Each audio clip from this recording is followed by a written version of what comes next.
Hello welcome my dear students on my YouTube channel Anvi chemistry.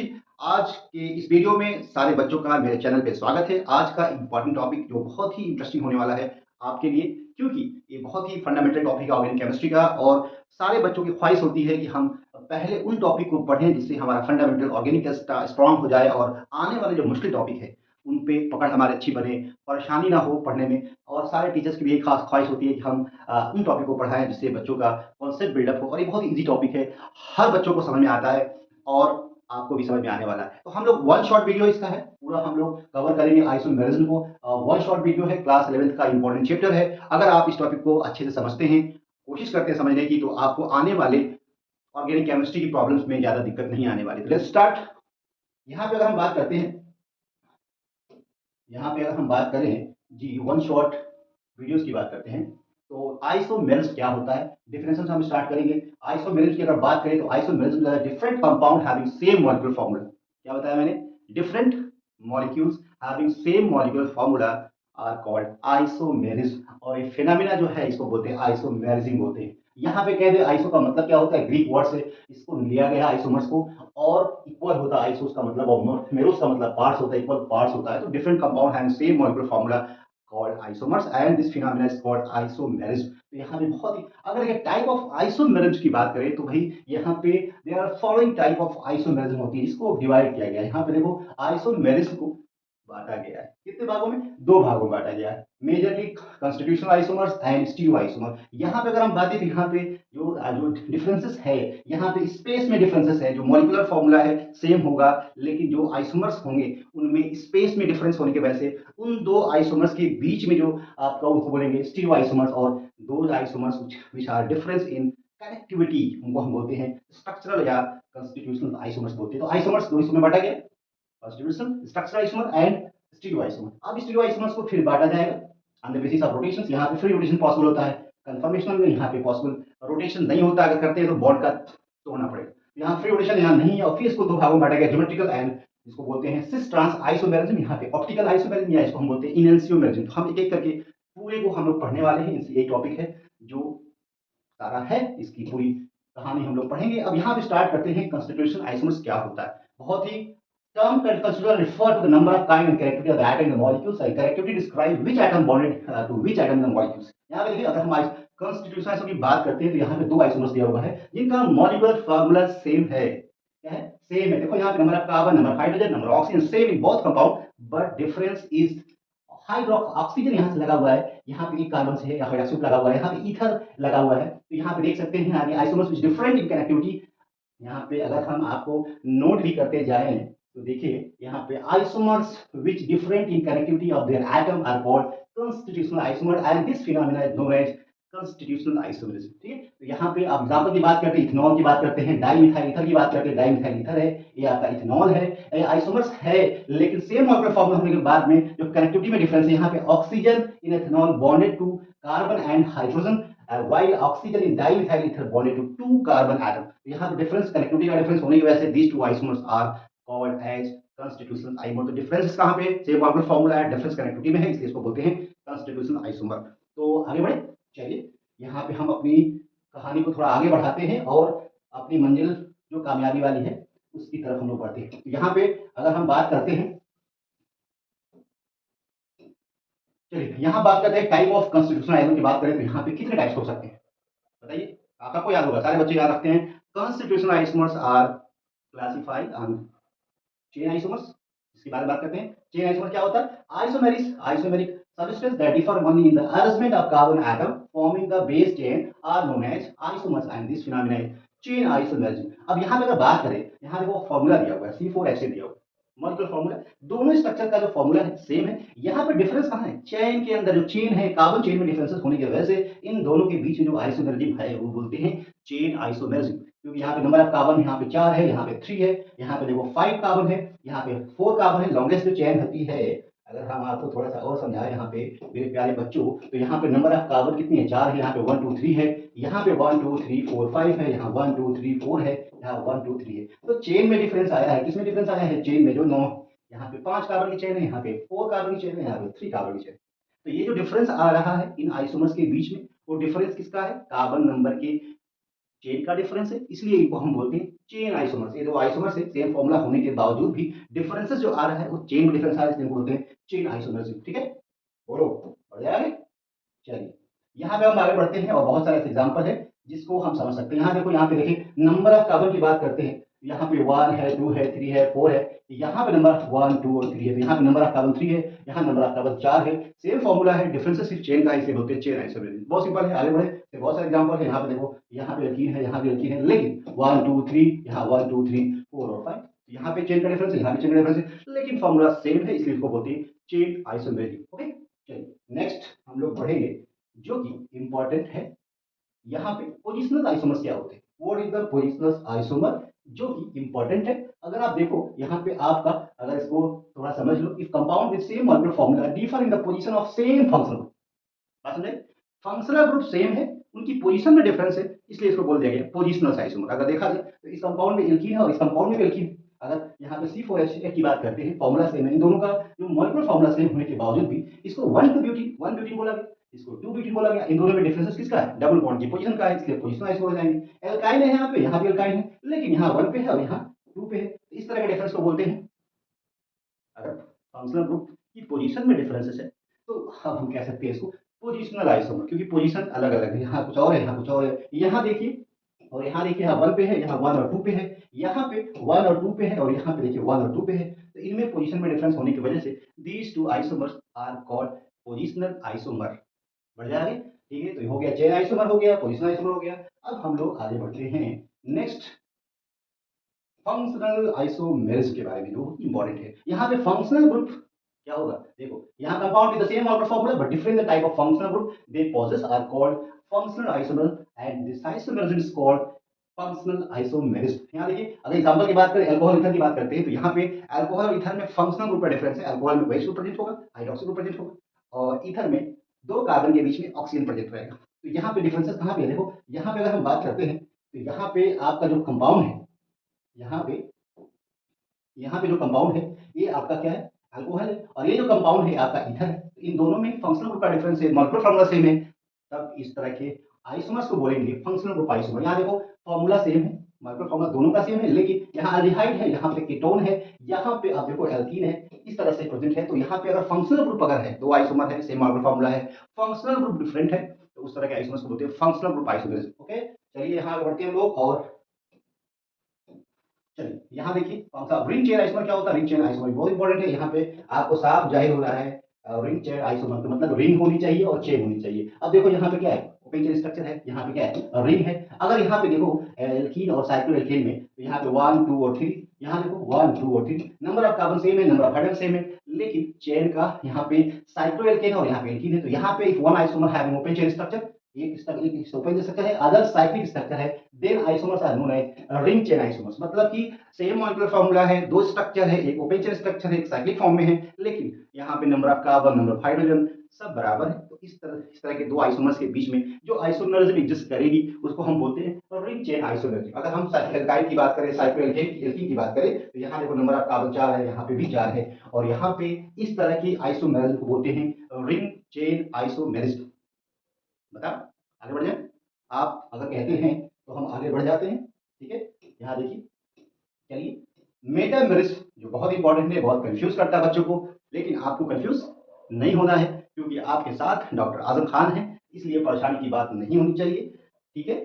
चलिए यहाँ देखिए, यहाँ पर हम बात करते हैं मेटामेरिज्म की बात करते हैं, तो बहुत इंपॉर्टेंट है, इसको समझो ध्यान से, क्वेश्चन यहाँ जा सकता है। यहाँ पर this type of isomerism due to the differences in the nature of alkyl group, alkyl group के नेचर डिफरेंस होने की वजह से attach to the polyvalence atom, और फंक्शनल ग्रुप, यहाँ देखो ऑक्सीजन है, यहाँ पे CH3 और यहाँ पे क्या है, प्रोपाइल ग्रुप लगा हुआ है, 3 कार्बन का है, यहाँ पे ऑक्सीजन है, यहाँ पे 2 कार्बन और यहाँ पे 2 कार्बन, इन दोनों का फॉर्मूला सेम, लेकिन ऑक्सीजन से जो अटैच ग्रुप है, एल्काइल जो सब्स्टिट्यूएंट है, इसको बोलते हैं एल्काइल सब्स्टिट्यूएंट, आर डैश है और यहाँ पे आर है। दोनों में अगर यहाँ देखो और यहाँ देखो तो डिफरेंस क्या आ रहा है, इधर कुछ और है, इधर कुछ और हो गया। इस तरह के डिफरेंस अगर होते तो हम इसको बोलते हैं मेटामेरिज्म। यहाँ पे देखो, यहाँ पे अगर हम NH की बात करते हैं, यहाँ पे एक CH3 ग्रुप है और यहाँ पे 4 है, यहाँ पे देखो यहाँ पे 2 है और यहाँ पे 3 है। तो इस तरह के आइसोमरिज्म के बीच में बोलेंगे कि यहाँ पे मेटामेरिज्म शो करेगा। यहाँ देखो कार्बोनिल ग्रुप के पास यहाँ पे 3 कार्बन, यहाँ 1 कार्बन, यहाँ पे CO के साथ यहाँ पे 2 और यहाँ पे 2। तो जब भी एल्काइल सब्स्टिट्यूएंट का डिफरेंस आता है किसी फंक्शनल ग्रुप के रिस्पेक्ट में, तो उस तरह के दो आइसोमर्स के बीच में जो आइसोमेरिज्म एग्जिस्ट करेगी उसका नाम होगा,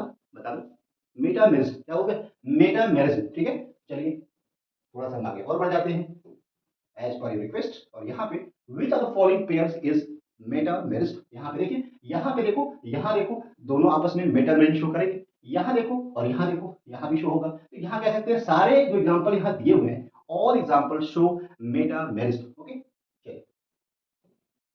अब यहाँ बात करते हैं अगर टॉटोमेरिज्म, जो कि बहुत ही इंपॉर्टेंट है और बहुत ही फंडामेंटल है, सारे बच्चे इसको जानते हैं। टॉटोमेरिज्म क्या होती है, देखिए, tautomerism the phenomena in which the two structure isomers difference in the relative position of their atom और spontaneous interconvertible and exist dynamic equilibrium to form in tautomeric equilibrium are called tautomers. Structure one structure देखेंगे, इन दोनों के बीच में जो equilibrium exist है, क्या है इक्विलिब्रियम, मतलब एक दूसरे में इंटरकन्वर्ट होता रहता है दो। और यहाँ पे होता क्या है, यहाँ पे जो हाइड्रोजन है ना, इसके साथ रेजोनेंस स्टेबलाइज करता है, ये हाइड्रोजन भाग के यहाँ चला जाता है मोर इलेक्ट्रोनेगेटिव एटम पे। ओके, और इस तरह से इसी ये इनॉल फॉर्म है, ये जो स्ट्रक्चर दिख रहा है इनॉल फॉर्म है, ये आपका कीटो फॉर्म है। और इस तरह के आइसोमर्स बोलते हैं कीटो इनॉल टॉटोमेरिज्म। और ये आप कह सकते हो इसी जो इक्विलिब्रियम एग्जिस्ट करता है कीटो इनॉल के बीच में, इसी को बोलते हैं टॉटोमेरिज्म। क्या बोलते हैं, टॉटोमेरिज्म। ठीक है, तो आप देखो आगे बढ़ते हैं और यहाँ पे हम लोग स्ट्रक्चरल रिक्वायरमेंट फॉर टॉटोमेरिज्म बहुत इंपॉर्टेंट है। ऐसे कौन से कंपाउंड होंगे जो आपके टॉटोमेरिज्म शो करेंगे, तो यहाँ बात करेंगे स्ट्रक्चरल रिक्वायरमेंट की बात करते हैं। तो यहाँ पे आपका given compound can only show tautomerism, वही शो कर सकते हैं जिनके पास fulfil the following two structural conditions. पहली कंडीशन बहुत इंपॉर्टेंट है, compound should have electron withdrawing group, मतलब वही कर सकता है कंपाउंड जिसके पास इलेक्ट्रॉन विथड्रॉइंग ग्रुप होगा, जैसे सीओ है, नाइट्रो है, साइनाइड है, या कह सकते हैं अनसैचुरेटेड जो फंक्शनल ग्रुप होते हैं, इलेक्ट्रॉन विथड्रॉइंग ग्रुप मोस्टली होते हैं। और ऐसे ग्रुप अगर प्रेजेंट है तो वो सारे स्ट्रक्चर आपका शो कर सकता है टॉटोमेरिज्म। लेकिन एक कंडीशन बची हुई है, alpha hydrogen also present respect to this functional group. अगर हम यहाँ बात करते हैं तो यहाँ पे देखिए, यहाँ पे अगर हम बात करें, यहाँ पे बात करें अगर, तो देखिए कंपाउंड शुड हैव एटलीस्ट, बहुत इंपॉर्टेंट टॉपिक है, compound should have at least one acidic hydrogen. What is acidic hydrogen, on the alpha carbon of the molecule. यहाँ देखो, यहाँ पे जो फंक्शनल ग्रुप है, यहाँ पे अनसैचुरेटेड ग्रुप है या इलेक्ट्रॉन विथड्रॉइंग ग्रुप है, यहाँ देखो ये है, यहाँ पे जो इलेक्ट्रॉन विथड्रॉइंग ग्रुप है, यहाँ पे जो ग्रुप है, इस कोई भी फंक्शनल ग्रुप के रिस्पेक्ट में जो कार्बन अटैच होता है उसको हम अल्फा कार्बन बोलते हैं, और उसके साथ जो लगा हुआ हाइड्रोजन है हम उसको अल्फा हाइड्रोजन कहते हैं। तो यहाँ पे जब अल्फा हाइड्रोजन होगा उसका नेचर एसिडिक होगा, इसलिए जब H+ निकलता है, नेगेटिव चार्ज जो बनेगा यहाँ पे, वो यहाँ कार्बन के साथ डिलोक्लाइज करेगा और एक रेजोनेंस स्टेबलाइज स्ट्रक्चर बनेगा। कंजुगेट बेस की स्टेबिलिटी जो बढ़ जाती है ड्यू टू डिलोक्लाइजेशन, इसकी वजह से जो H होता है, हाइड्रोजन होता है, प्रोटॉन होता है, उसका नेचर जो होता है एसिडिक होता है। बात समझ में? तो यहाँ पे दो चीजें इंपॉर्टेंट है, पहली बात कि structure have electron withdrawing group या अनसैचुरेटेड ग्रुप होता है। दूसरी बात अगर हम बात करते हैं तो यहाँ पे ग्रुप के रिस्पेक्ट में अल्फा कार्बन पे अल्फा हाइड्रोजन होना चाहिए, तभी एक टॉटोमेरिज्म की पॉसिबिलिटी हो सकती है। तो यहाँ पे हम कह सकते हैं in this structure tautomerism is possible. और यहाँ देखिए, यहाँ पे है, यहाँ पे हाइड्रोजन नहीं है, अरे नहीं है, अल्फा कार्बन पे एक भी हाइड्रोजन नहीं है, तो यहाँ पे टॉटोमेरिज्म तो नहीं होने वाली है। यहाँ देख लो, इसके रिस्पेक्ट में इस कार्बन पे एक भी हाइड्रोजन नहीं है अल्फा कार्बन पे, इसलिए ये भी नहीं शो करेगा। ठीक है, और यहाँ देख लो, क्या इसके रिस्पेक्ट में जो कार्बन है अल्फा कार्बन, यहाँ अल्फा कार्बन, यहाँ अल्फा कार्बन, कोई भी हाइड्रोजन प्रेजेंट नहीं है, तो this structure can not be show tautomerism. ठीक है, इंपॉर्टेंट बात समझ में आ गई मुझे लगता है आपको। चलिए यहाँ पे हम आगे बढ़ते हैं, और यहाँ पे if compound having active methylene group होता है, कंपाउंड के पास एक्टिव मिथिलीन ग्रुप कहते हैं, मिथाइल ग्रुप है, tautomerism is shown by hydrogen of this group. ये जो इस तरह के कंपाउंड्स होते हैं इसको एक्टिव मिथिलीन ग्रुप बोलते हैं। और यहाँ पे जो हाइड्रोजन होता है, यहाँ पे जो हाइड्रोजन है, यहाँ पे दो हाइड्रोजन है,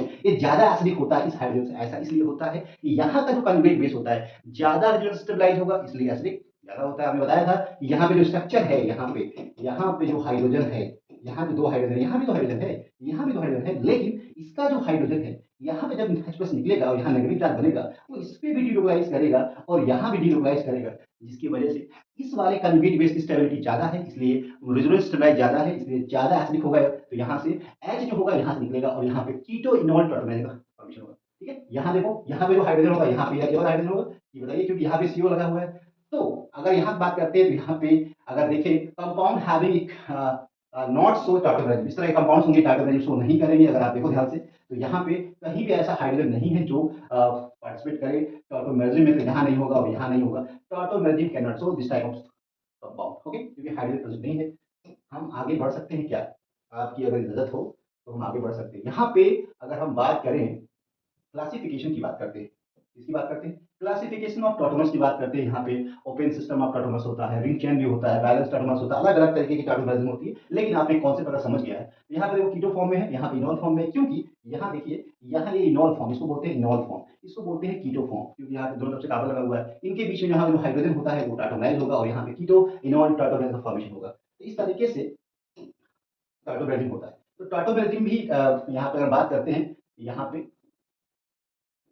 टाटोब्रेडिंग समझ में आपको आ गई होगी, ज़्यादा नहीं इस पे टाइम देना है, हम लोग आगे बढ़ते हैं। और नंबर ऑफ स्ट्रक्चरल आइसोमर अगर आपको पता करना है, किसी भी मॉलिक्यूलर फॉर्मूला दिया हुआ है और पूछ ले नंबर ऑफ स्ट्रक्चरल आइसोमर कितने बनेंगे, तो कैसे बनाएंगे। तो यहाँ पे तरीका कुछ होता है, अगर आपसे number of carbon structural isomer बनाना है, तो यहाँ पे अगर 7 कार्बन का अगर बनाना हो, सबसे पहले लंबी चेन बनानी है, एक सिंपल नॉर्मल स्ट्रक्चर होगा, उसके बाद मिथाइल ग्रुप जोड़ते चले जाएंगे। मतलब इस तरीके से देखिए, यहाँ नॉर्मल स्ट्रक्चर है, और यहाँ पे आप जैसे जैसे सीएससी को ब्रांच में लेके आएंगे, तो वो उस तरह से स्ट्रक्चर बनता चला जाएगा, और डिफरेंट स्ट्रक्चर बनेगा, और वो जो होगा आपका फाइनल स्ट्रक्चर बनेगा। ठीक है, तो यहाँ पे हम आगे बढ़ते हैं, और अगर आपको याद करने की अगर शक्ति है, साहस है, हिम्मत है, तो आप याद कर सकते हो। याद करने का तरीका बस बहुत मुश्किल तो नहीं होता है, जिसको याद करना है करे, लेकिन इसको समझना है समझ सकता है। यहाँ पे एल्केन अगर दिया मॉलिक्यूलर फॉर्मूला, तो यहाँ पे जो नंबर ऑफ आइसोमर्स 2 होंगे, और मॉलिक्यूलर फॉर्मूला अगर 5 है तो 3 होंगे। इस तरह से नंबर ऑफ स्ट्रक्चर बनते हैं, बना भी सकते हैं आप, थोड़ा मुश्किल होती है लेकिन आप कर सकते हो। तो ये डिफरेंट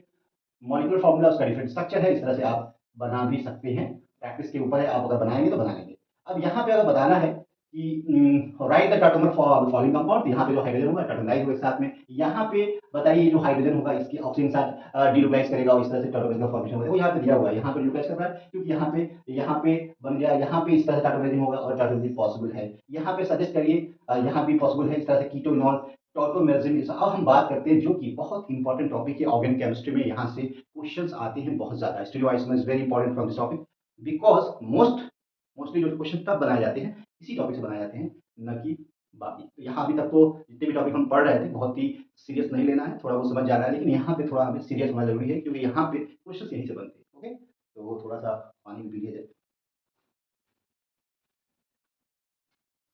चलिए, तो अगर हम बात करते हैं स्टीरियो आइसोमर की बात करते हैं। अब स्टीरियो आइसोमर क्या होता है? आइसोमर तो हैं, दो मॉलिक्यूलर फार्मूला सेम है, दो स्ट्रक्चर है, और उनमें जो डिफरेंस है स्पेस का डिफरेंस। स्पेशल जो अरेंजमेंट है, अगर कोई हमारे पास कोई, अभी हम बताते हैं आपको, कोई दो मॉलिक्यूल मॉलिक्यूल प्रेजेंट है, सेम मॉलिक्यूलर फार्मूला, लेकिन स्पेस में जो एटम और ग्रुप का जो ओरिएंटेशन में फर्क होने की वजह से दो आइसोमर्स आपस में कहलाएंगे स्टीरियो आइसोमर। स्टीरियो का मतलब होता है स्पेस, आइसोमर का मतलब है कि स्पेस में डिफरेंस होने की वजह से जो आपके आइसोमरिज्म का जो फॉर्मेशन हो रहा है, उसका नाम है स्टीरियो आइसोमरिज्म। पढ़ भी लेते हैं, isomers having same constitutional but spatial arrangement of their atoms group are known as stereoisomer, and the isomerism is exhibited by this called stereoisomer.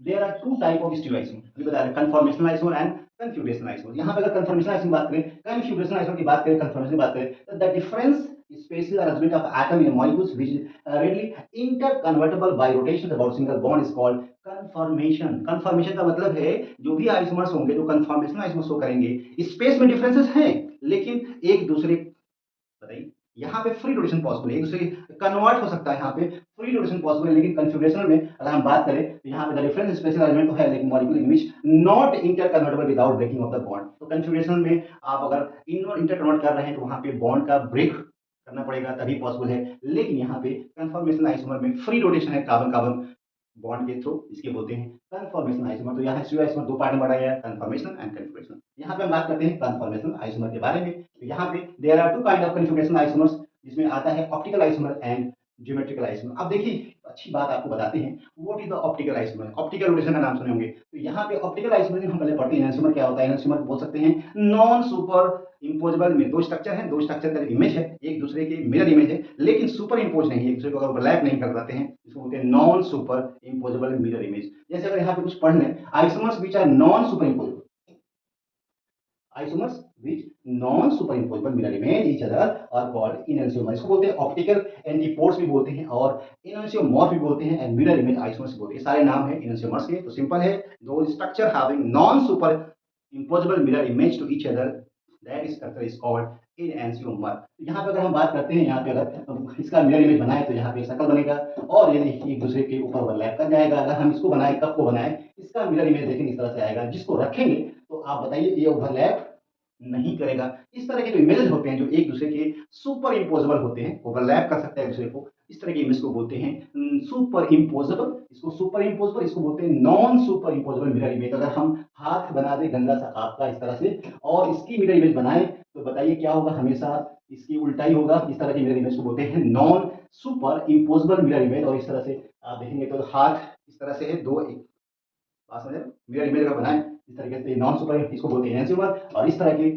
Structure को बोलते हैं डायस्ट्रियोमर। तो यहाँ पे सिंपल है, isomer which non superimposable mirror image of each other are called enantiomer, optical isomer बोल सकते हैं। And isomer is exhibited by no light enantiomer. और बहुत इंपॉर्टेंट बात बोले, ध्यान सुनना, all optically active compound exhibit एनेंसियोमर।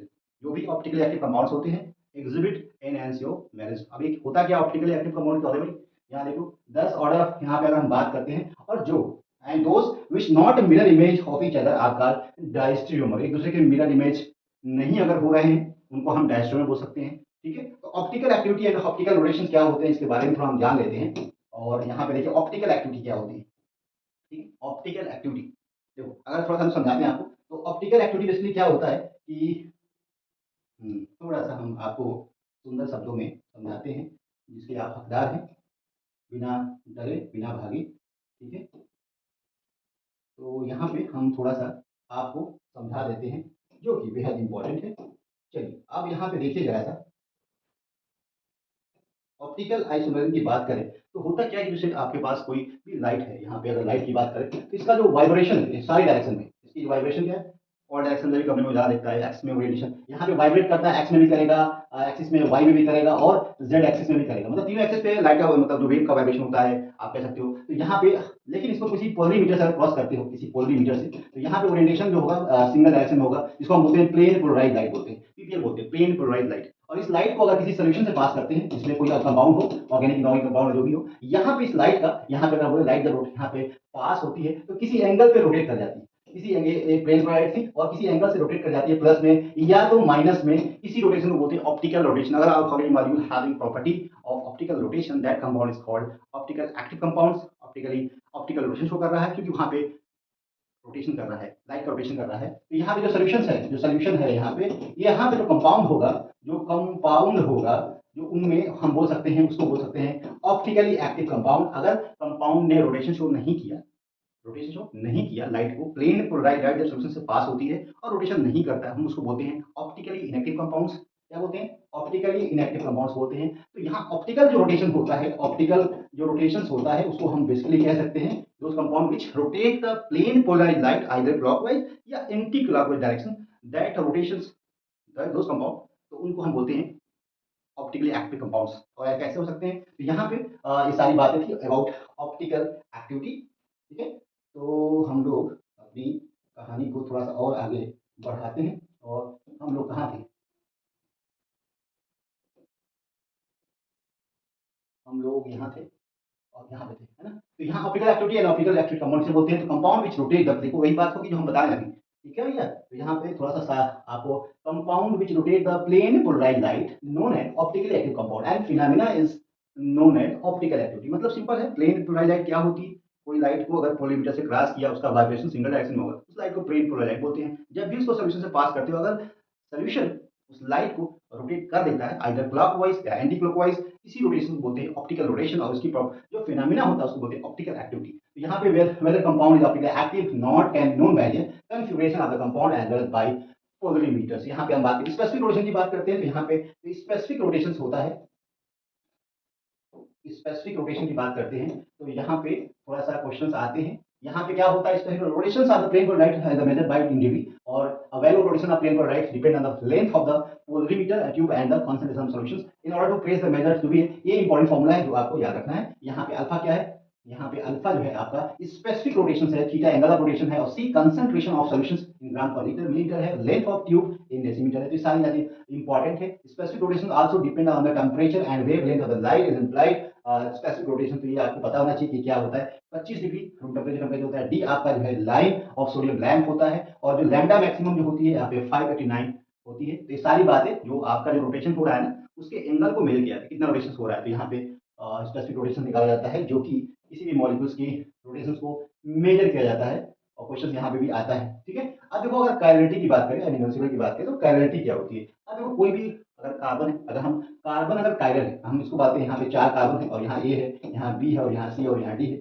इस कार्बन से अगर ग्रुप जो लगे हुए हैं, ए बी के बराबर नहीं है, बी सी के बराबर नहीं है, सी डी के बराबर नहीं, उस कंडीशन में जो कार्बन है उसको हम बोलते हैं स्टीरियोजेनिक सेंटर। क्या बोलते हैं? स्टीरियोजेनिक सेंटर, या इसको हम बोलते हैं कायरल सेंटर। क्या बोलते हैं? Chiral centre. और यहाँ पे जो कायरल सेंटर है, यहाँ पे इस तरह के कंपाउंड जिसके पास कायरल सेंटर होता है, मोस्टली, हमेशा नहीं, mostly show optical rotation. Show optical rotation, यहाँ पे हम कह सकते हैं, देखो, ऑब्जेक्ट या molecules which not super imposable their mirror image are called chiral. मतलब ऑब्जेक्ट या molecule which not super imposable, मतलब कोई कंपाउंड है इस तरह से यहाँ पे, और इसका जो मिरर इमेज अगर हम बनाएं, यहाँ पे ए है और यहाँ बी है, यहाँ सी और यहाँ डी है, यहाँ ए है और यहाँ पे बी है, यहाँ सी और डी है, एक दूसरे के मिरर इमेज जो सुपर इम्पोजेबल नहीं है, इस तरह के कंपाउंड्स को कायरल कंपाउंड बोलते हैं।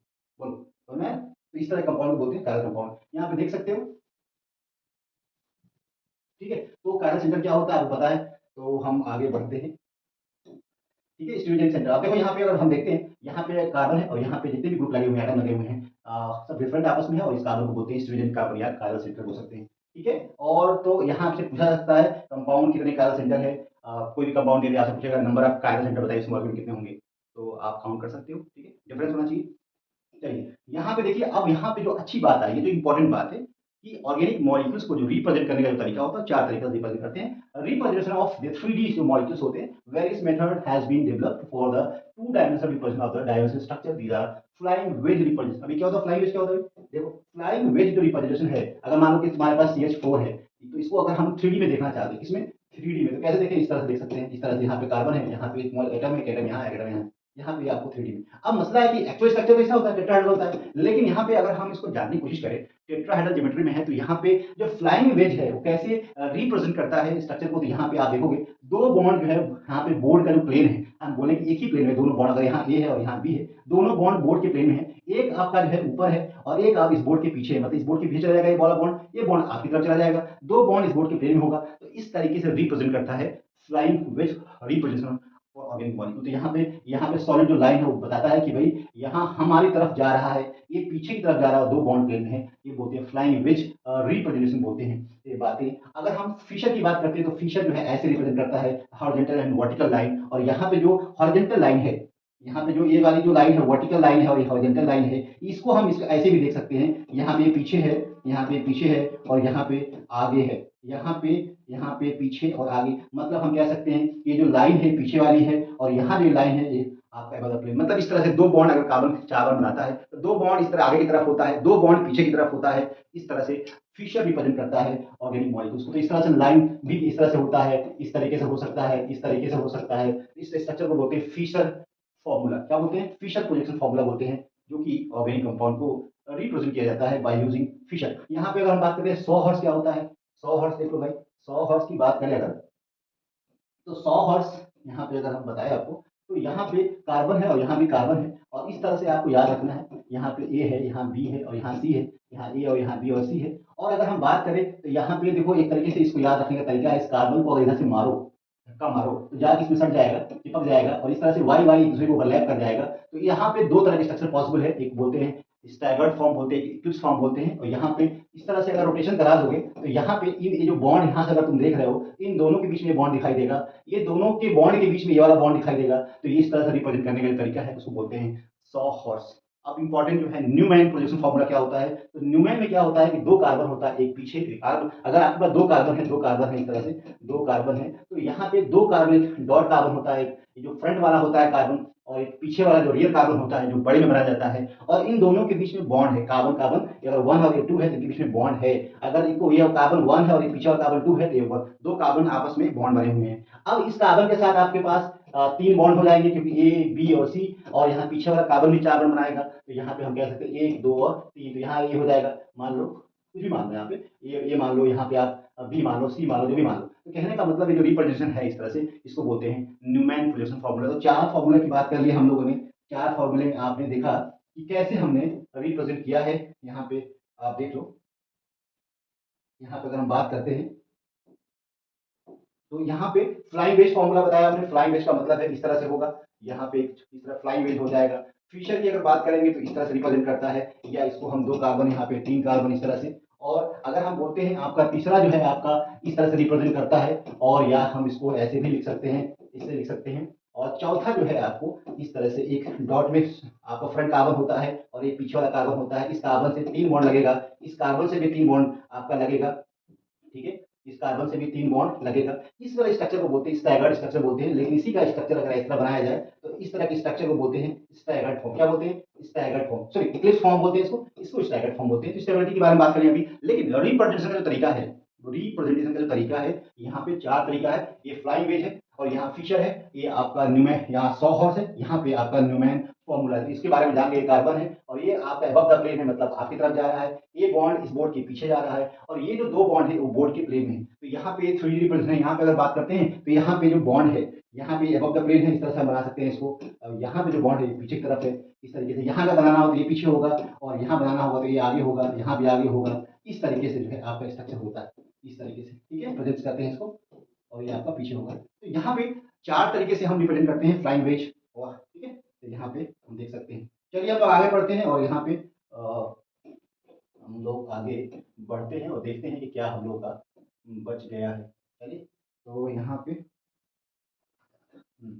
ठीक है? तो यहाँ वन शॉट वीडियो में हम लोग आ जाए अपने, और आगे हम लोग अपनी मंजिल तय करें कामयाबी वाली। चलिए, तो यहाँ पे देखिए हम बात करते हैं फिशर प्रोजेक्शन फॉर्मूला की बात करते हैं। यहाँ पे देखो दिया हुआ है, कारा सेंटर है और सारे ग्रुप डिफरेंस है। यहाँ पे 2 bond in the plane of paper है, ये bond above the plane of paper है और यहाँ पे बिलो ऑफ द प्लेन कर सकते हैं, प्लेन ऑफ पेपर कह सकते हैं। इस तरह से आप फिशर प्रोजेक्शन फॉर्मूला में बताया कि इसको हम इस तरह से लिख सकते हैं और आप यहाँ पे रिप्रेजेंट कर सकते हैं, मल्टीपल रोटेशन कर सकते हैं, लेकिन कोई चेंज नहीं हो सकता है। तो यहाँ पे 100 हर्ट्ज की बात करें तो 100 हर्ट्ज में इस तरह बताया मैंने कैसे रिप्रेजेंट करना है, और आपको न्यूमैन के बारे में बताया है कि यहाँ जो है 2 तरीके का, देखिए इसको स्टैगर्ड कन्फर्मेशन बोलते हैं, इसको इक्लिप्स कन्फर्मेशन बोलते हैं। यहाँ जो 2 बॉन्ड के बीच का एंगल होता है 60 डिग्री होता है, यहाँ जो 2 बॉन्ड के बीच एंगल है 0 होता है, क्योंकि एक दूसरे के जस्ट पीछे होता है और यहाँ पे एंगल ऑफ 0 होता है। और रोटेशन यहाँ पॉसिबल, क्योंकि कन्फर्मेशन आइसोमर्स है, यहाँ पे carbon carbon bond free rotation हो सकता है, तो यहाँ पे इंटर कन्वर्टेबल स्ट्रक्चर है और एक दूसरे में चेंज हो सकता है, और इसलिए इसको बोलते हैं यहाँ पे स्टैगर्ड कन्फर्मेशन। का मतलब है कि दो जो आपके जो एटम्स है, ग्रुप्स है, बीच में एंगल 60 डिग्री है, यहाँ पे एंगल जो है आपको 0 है। डाईहेड्रल एंगल की बात करते हैं, क्योंकि 2 हाइड्रोजन के बीच का तो डाईहेड्रल एंगल पूछेंगे। तो यहाँ पे स्टेबिलिटी की बात करें तो ये आपको ज्यादा स्टेबल होगी, यहाँ पे स्टेरिक जो रिपल्सन होता है, इलेक्ट्रॉनिक रिपल्सन होता है, यहाँ पे कम होगा, यहाँ पे ज्यादा होगा, इसलिए यहाँ पे स्ट्रक्चर ज्यादा स्टेबल नहीं होता है। ये आपस में इक्विलिब्रियम में होता है और कन्वर्टेबल होता है, डिफरेंट रोटेशन हो सकता है, 60 डिग्री रोटेशन करेगा तो और यहाँ पे डिफरेंट स्ट्रक्चर बन सकता है। तो यहाँ पे स्टैगर्ड कन्फर्मेशन है, इसलिए कन्फर्मेशन में 60 डिग्री डायहेड्रल एंगल होता है, टॉर्सनल एंगल जो है staggered conformation more stable structure होता है। चलिए हम आगे बढ़ते हैं विदाउट वेस्टिंग आवर टाइम, क्योंकि आपका टाइम इंपॉर्टेंट है। अब यहाँ पे मेथड अगर बात करें, simple method for converting flying wedge formula to Fischer में, तो यहाँ पे बहुत ही आसान है। यहाँ पे देखो कुछ करना है नहीं, आपको यहाँ पे कुछ नियम कानून पढ़ने पड़ेंगे। The group which is below the plane of paper connected by dotted line is kept bottom in the Fischer projection formula. तो यहाँ पे जो बॉटम लाइन में है इसको हम नीचे रखना है, बाकी जैसे दिया है वैसे रख देना है। देखिए यहाँ पे जो डॉटेड लाइन है बिलो द प्लेन है पेपर के, इसको हमें नीचे रखना है और जैसे दिया है वैसे ही हमको रख देना है। क्लॉकवाइज में अगर दिया है तो क्लॉकवाइज में, तो इस तरह से हम फिशर को फ्लाइंग वेज को फिशर में कन्वर्ट कर सकते हैं, या आपको इस स्ट्रक्चर से इसमें कन्वर्ट कर सकते हैं। तो ये बहुत ही इजी है और आप इसको कर सकते हो, ठीक है?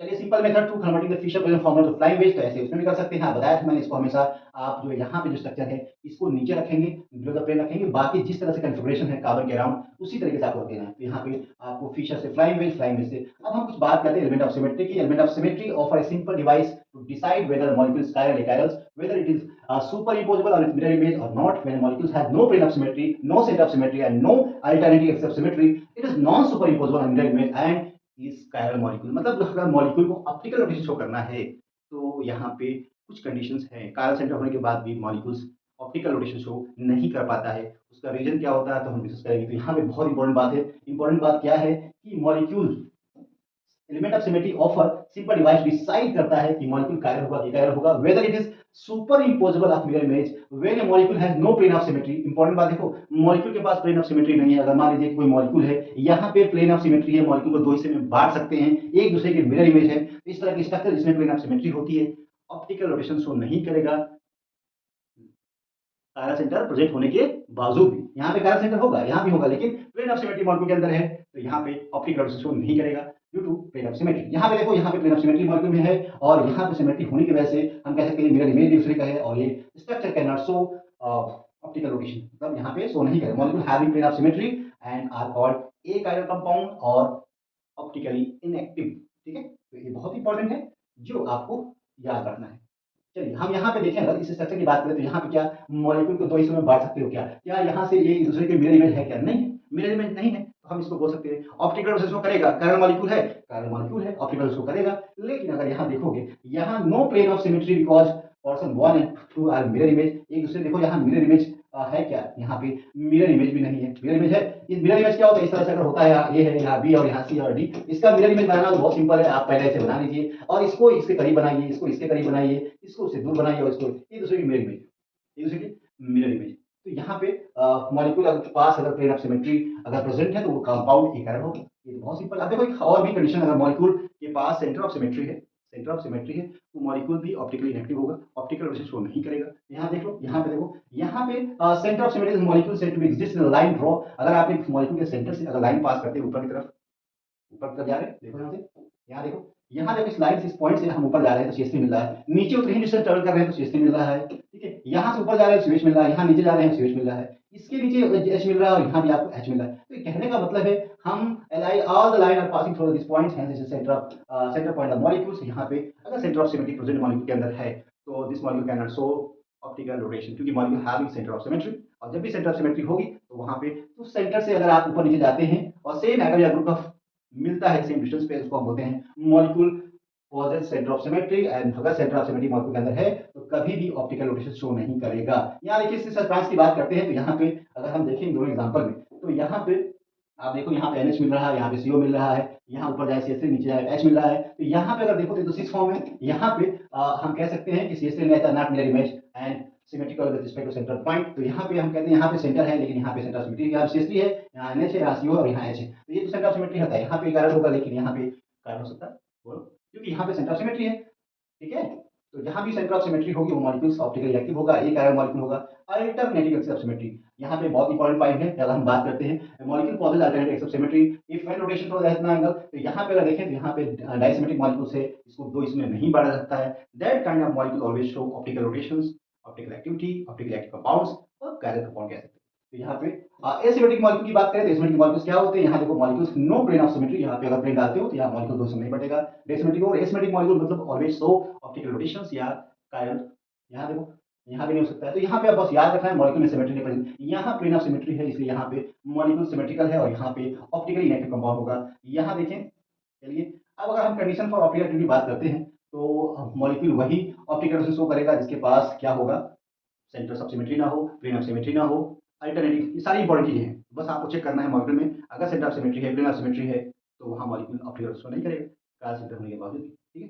चलिए हम लोग बात करते हैं ऑप्टिकल एक्टिविटी। अगर आपको बताना किसी कंपाउंड के अंदर तो कैसे बताएंगे? आपको अगर कोई एसिमेट्रिक कार्बन अगर दिया हुआ है, calculation of number of optical isomer कैसे निकालेंगे? आपको बहुत ही इंपॉर्टेंट फॉर्मूला पता है, if molecule having no divisible into two identical half and n asymmetric carbons atom number of optical compound 2 की पावर n। आपको पता है यहाँ पे, और इस तरह से इस फॉर्मूले को याद रखना। अगर आपके पास इस तरह से कायरल सेंटर है, अगर मान लीजिए आपके पास कायरल सेंटर है, यहाँ पे ए है, बी है, सी है, डी है, तो यहाँ पे 2 की पावर n होता है, n number of chiral centre होता है। अगर एक कार्बन सेंटर है, यहाँ पे कायरल सेंटर है, तो 2 की पावर 1 करेंगे तो यहाँ पे 2 आपका यहाँ पे बोलेंगे कि पॉसिबल होगा, ठीक है। तो यहाँ पे एक फॉर्मूला है जिससे आप कैलकुलेट कर सकते हो नंबर ऑफ ऑप्टिकल आइसोमर्स, तो 2 की पावर n जो याद रखना है आपको।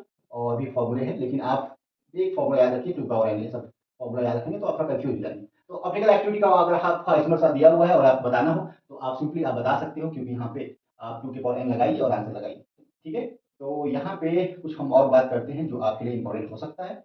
और हाँ, रेसमिक पिक्चर की बात करते हैं। रेसमिक पिक्चर क्या होता है? तो यहाँ पे कह सकते हैं रेसमिक पिक्चर, जब यहाँ पे देखो equimolar picture of two enhancement is called racemic picture. अगर मान लो पास आपके दो पास आइसोमर, एक आपका क्लॉकवाइज रोटेशन कर रहा है, दूसरा एंटी क्लॉकवाइज रोटेशन कर रहा है, और दोनों इक्वल अमाउंट में प्रेजेंट है सॉल्यूशन के अंदर, तो उस सॉल्यूशन को बोलते हैं रेसमिक पिक्चर। क्या बोलते हैं? Racemic picture. क्योंकि यहाँ पे देखो equimolar picture of two enhancement is called racemic picture, या आप कह सकते हो रेसमेट भी कह सकते हैं, D and L form, and this modification इसको रेसिप मॉडिफिकेशन भी कहते हैं। सच मिक्सर इज ऑप्टिकली इनएक्टिव होता है। क्यों भैया? अब देखो, अगर मान लो जितना रोटेशन प्लस वाला कर रहा है, नहीं माइनस वाला कर रहा है, अगर आपके पास इस तरह कंपाउंड है, मिरर इमेज है, यहाँ आपका ए है, यहाँ ए है, यहाँ बी, सी और डी है, यहाँ सी बी है, सी है और यहाँ पे डी है। अगर ये आर एक क्लॉकवाइज रोटेशन कर रहा है प्लस में और माइनस में, लेकिन एंगल ऑफ रोटेशन दोनों का सेम है, अगर इक्वल अमाउंट में प्रेजेंट है, तो वहाँ पे ओवरऑल रोटेशन जो होगा सॉल्यूशन का जीरो होगा, ऑप्टिकली इनएक्टिव कंपाउंड होगा। और वहाँ पे आप कह सकते हो ओवरऑल रोटेशन जीरो होगा। ऑप्टिकली एक्टिव कंपाउंड है बट रोटेशन, अगर रेसमिक मिक्सचर की बात करें तो यहाँ पे इक्विमोलर मिक्सचर होते हैं एनहांसमेंट का, और रेसमिक मिक्सचर होते हैं इनके जो भी आपस में रहते हैं, और such mixture is optically inactive होते हैं बिकॉज़ टू एनहांसमेंट रोटेट पे to right sides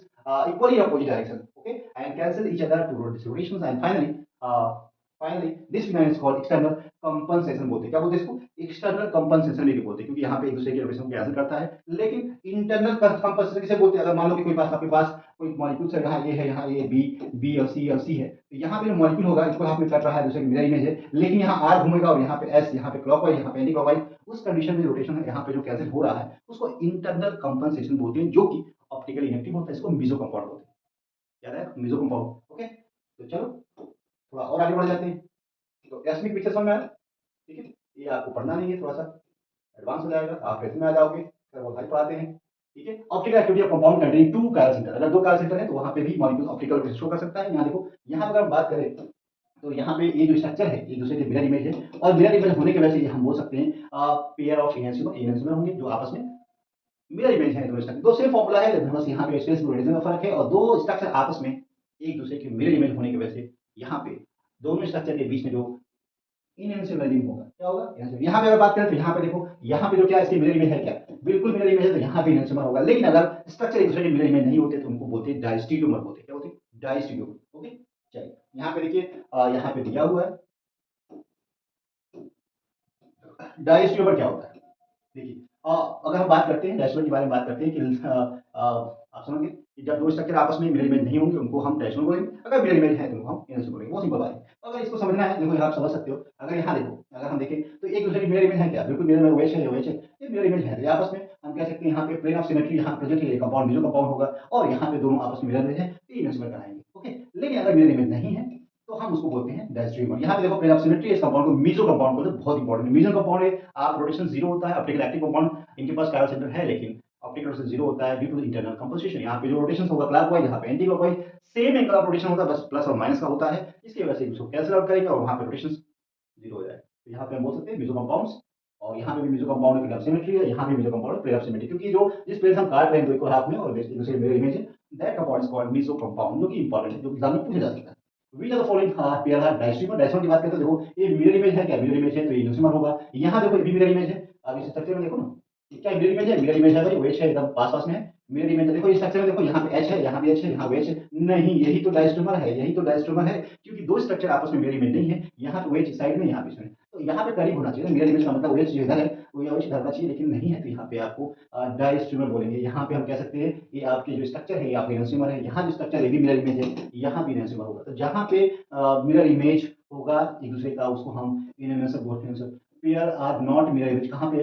this pair can are diastereomer. Okay, name of optical isomer की बात करते हैं तो जो ऑप्टिकल आइसोमर का नाम रखा जाता है, डी और एल नाम नोमेंक्लेचर आया कि जो लाइट को क्लॉकवाइज डायरेक्शन में घुमाया उसको हम बोल दिया गया डी कन्फिगरेशन वाला कंपाउंड है, और जो एंटी क्लॉकवाइज घुमाया उसको एल फॉर्म बोला गया। डी और एल फॉर्म का जो कॉन्सेप्ट आया ग्लिसरॉल्डिहाइड से आया। जो ग्लिसरॉल्डिहाइड जो मॉलिक्यूल होता है इसमें देखा गया इसकी जब ऑप्टिकल एक्टिविटी चेक की, यहाँ पे CH2 होता है, यहाँ पे आपका CH2OH होता है, यहाँ OH होता है और यहाँ पे H होता है, इस तरह का कन्फिगरेशन पाया गया, जिस कंपाउंड में उसको हम बोल डी फॉर्म बोल दिया गया। क्या बोल दिया? डी फॉर्म बोल दिया गया। अगर यहाँ पे उल्टा पाया गया, राइट साइड में था तो डी फॉर्म, और यहाँ पे अगर लेफ्ट साइड में प्रेजेंट है उसको एल फॉर्म बोला गया। तो अगर डी फॉर्म है तो वहाँ पे डी सीरीज कंपाउंड बोलेंगे, इस तरह का कन्फिगरेशन प्लस प्रेजेंट है, और अगर इस तरह का कन्फिगरेशन प्रेजेंट उसको एल फॉर्म बोला गया। इसी कन्फिगरेशन को देख के बहुत सारे कंपाउंड में ये मान लिया गया कि अगर यहाँ पे इस तरह के कन्फिगरेशन कंपाउंड में प्रेजेंट है तो उसको डी वहाँ पे रोटेशन जो होगा हमेशा क्लॉकवाइज होगा, और जब एल फॉर्म अगर इस तरह के कन्फिगरेशन है कंपाउंड के अंदर तो वहाँ पे हमेशा एंटी क्लॉकवाइज होगा, जो कि हर जगह सही नहीं है, गलत हो गया।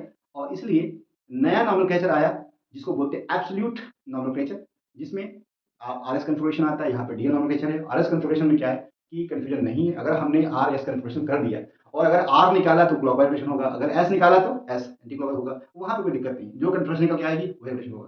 तो यहाँ पे डीएल फेल हो जाता है बाद में, ठीक है। तो ग्लिसरॉल्डिहाइड के स्ट्रक्चर को देखिए, यहाँ पे नाम रखा गया डीएल फॉर्म, और यहाँ पे डेक्स्ट्रो और लियो रोटेशन होता है। तो यहाँ पे आप देखो इलेक्ट्रो एंट्रियो सिस्टम की बात करते हैं, तो यहाँ पे यूज इन द कंपाउंड, यहाँ पे आप कह सकते हैं इलेक्ट्रो फॉर्म का मतलब है कि व्हेन टू लाइक ग्रुप, हम कह सकते हैं इसको, जब दो एक जैसे group, two like group in Fischer position formula, जो फिशर फॉर्मूला है और उसमें सेम साइड में है, एक जैसे ग्रुप सेम साइड में है इन वर्टिकल लाइन, कहाँ पे अगर देखें तो यहाँ पे हॉरिजॉन्टल लाइन है और वर्टिकल लाइन है, और आइसोमर इज कॉल्ड इरेक्ट्रोफॉर्म। यहाँ पे देखो इस तरह से अगर देखो तो एक साइड में है इरेक्ट्रोफॉर्म बोलते हैं, इसको हम थ्रियोफॉर्म बोलते हैं क्योंकि ये दोनों अपोजिट डायरेक्शन में है, तो इसको एरिथ्रोफॉर्म और इसको थ्रियोफॉर्म बोलते हैं। और जो एग्जाम में कभी पूछता है कि रेथ्रो और थ्रियो में क्या डिफरेंस है, तो यहाँ पे आप बता सकते हो। अगर यहाँ देखो तो यहाँ पे हाई प्रायोरिटी के एक ही साइड ग्रुप लगे हुए हैं। अगर इस कार्बन की बात करें तो इस कार्बन पे अगर देखें तो यहाँ 1 और यहाँ 2, यहाँ 1 यहाँ 2, जो हाई प्रायोरिटी ग्रुप है डब्ल्यू, इसका जो वर्टिकल जो बॉन्ड है उसके इस साइड में प्रेजेंट है। और तो इस तरह के जो कंपाउंड्स होते हैं उसको आइसोफॉर्म बोलते हैं। और जब भी हाई प्रायोरिटी ग्रुप अलग अपोजिट साइड में इस बॉन्ड वर्टिकल लाइन के, तो उसको हम बोलते हैं थ्रियो। क्या होती है? Threo. Erythro and threo form. यहाँ भी देख सकते हो, यहाँ पे सीएल है वेज है, हाई प्रायोरिटी वाला ग्रुप है, यहाँ पे 1 यहाँ 1 और अपोजिट है तो यहाँ थ्रियो है, यहाँ पे रेथ्रो। याद होगा रेथ्रो एंड थ्रियो फॉर्म। ठीक है, चलिए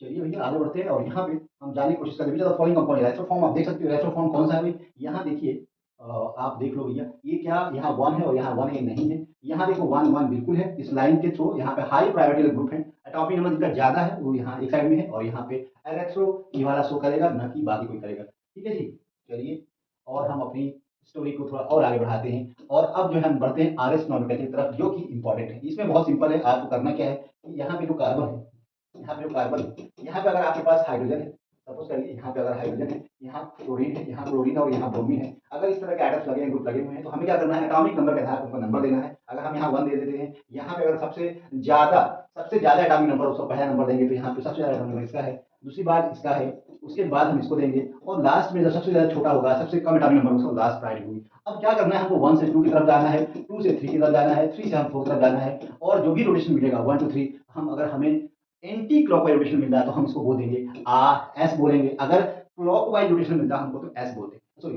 क्लॉकवाइज में आर और एंटी क्लॉकवाइज में एस। तो यहाँ पे आर का मतलब है कि प्लेन पोलराइज जो लाइट है उसको अगर क्लॉकवाइज डायरेक्शन रोटेशन करता है उसको बोलते हैं आर कन्फिगरेशन, अगर उल्टा घुमा रहा है एस कन्फिगरेशन। तो यहाँ बहुत सिंपल है, ठीक है, कर लेंगे। चलिए कुछ बातें जो बहुत इंपॉर्टेंट है, अगर देखिए आपके पास मान लीजिए इस तरह कंपाउंड दिया हुआ है, आपके पास इस तरह कंपाउंड है और यहाँ पे अबव द प्लेन है और यहाँ पे आपको,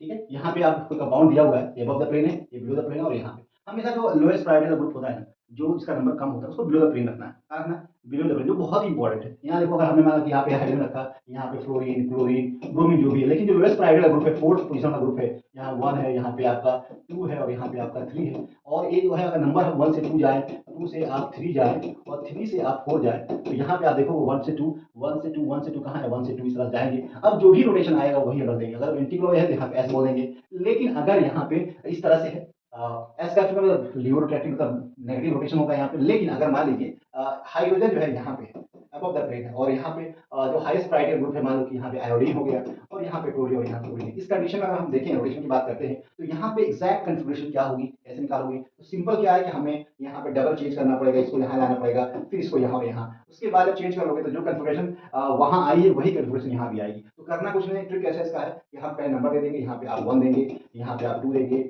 और यहाँ पे आप 3 देंगे और यहाँ पे आप 4 देंगे। पहली बार जो रोटेशन होगा उसका अपोजिट आप लिखोगे। अगर देखो यहाँ से 1 से 2 इस तरह जा रहे हैं हम लोग, तो जो रोटेशन आ रहा है उसके जस्ट अपोजिट रोटेशन लिखेंगे, क्योंकि हाइड्रोजन होना चाहिए बिलो द प्लेन है अबव द प्लेन। तो यहाँ पे अगर एस कन्फिगरेशन आ रहा है तो यहाँ पे आर कन्फिगरेशन होगी। इसलिए ध्यान रखना है कि जो लोएस्ट प्रायोरिटी ग्रुप है हमेशा बिलो द प्लेन होना चाहिए। अगर बिलो द प्लेन नहीं है तो डबल एक्सचेंज करेंगे, इसको इससे चेंज करेंगे, इसको इससे चेंज करेंगे, फिर जो कन्फिगरेशन आएगी वही कन्फिगरेशन आपका एग्जैक्ट कन्फिगरेशन होगा। ठीक है, तो चलिए आगे हम बढ़ते हैं।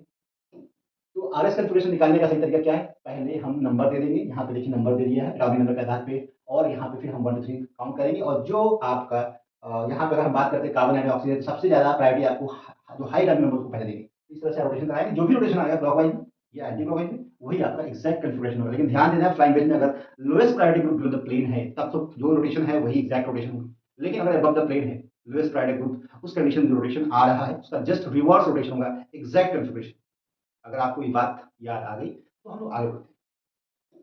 चलिए यहाँ पे अगर देखिए तो नेक्स्ट हमारा है आप निकाल सकते हो, इस तरह से आपको सारी बात मैंने बता दी है तो इसको आप कर सकते हो। ओके, चलिए तो इस तरह से रोटेशन करते रहना, आप घुमाते रहना और यहाँ भी घुमा सकते हो। अगर आप इस तरह कंपाउंड यहाँ पे एक से ज़्यादा कायल सेंटर होते हैं, यहाँ पे कायल सेंटर है, यहाँ पे कायल सेंटर है, तो यहाँ पे कैसे करेंगे, देखो बहुत सिंपल है। यहाँ पे आपका कार्बन और यहाँ डायरेक्ट इस देखो इसका एक कार्बन यहाँ है, इस तरह से लगा हुआ है और पूरा इसको काउंट करेंगे। अब यहाँ पे पूछे कन्फिगरेशन क्या है, तो यहाँ पे इस कार्बन से जो अटैच कार्बन है या जो भी एटम अटैच है, यहाँ पे देखो ऑक्सीजन है तो यहाँ पे 1 प्रायोरिटी देंगे, यहाँ पे कार्बन के साथ ऑक्सीजन है तो यहाँ पे 2 प्रायोरिटी देंगे, यहाँ पे कार्बन के साथ कार्बन है तो यहाँ पे 3 प्रायोरिटी देंगे और यहाँ पे आप 4 देंगे। तो जो रोटेशन है आप देखो यहाँ पे जो आपको पता है कि जो फिशन में जो होता है ये यहाँ अबव द प्लेन होता है, अबव द प्लेन होता है और यहाँ ये बिलो द प्लेन होता है, एग्जैक्ट इस तरह से रिप्रेजेंट किया जाता है। तो जो कन्फिगरेशन आएगी उसका उल्टा लिखना पड़ेगा। कैसे? जरा देखो, यहाँ 1 से 2 जाओगे, 1 2 इस तरह से जाओ रोटेशन, तो इस कार्बन पे रोटेशन आ रहा है, एस आ रहा है, लेकिन वो क्या जाएगा? आर।